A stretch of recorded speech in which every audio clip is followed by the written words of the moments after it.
ஓவியத்தின் ஜீவன் எங்கு உள்ளது? உற்று பார்க்கும் ஆளின் கண்ணில் உள்ளது. பெண்ணுடம்பில் காதல் எங்கு உள்ளது? ஆண் தொடாத பாகம் தன்னில் உள்ளது. நீ வரைய தெரிந்த ஒரு கவிஞன் கவிஞன், பெண் வசியம் தெரிந்த ஒரு கலைஞன் கலைஞன். மேகத்தையே மாற்றி மண் சேரும் மழை போல மடியோடு விழுந்தாயே வா.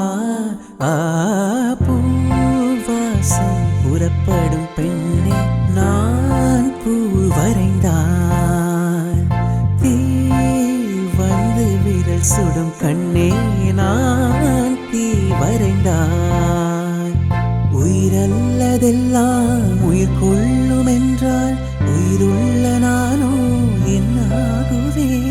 உயிர் வாங்கிடும் ஓவியம் நீயடி. பூவாசம் புறப்படும் பெண்ணே, நான் பூ வரைந்தால் தீ வந்து விரல் சுடும் கண்ணே.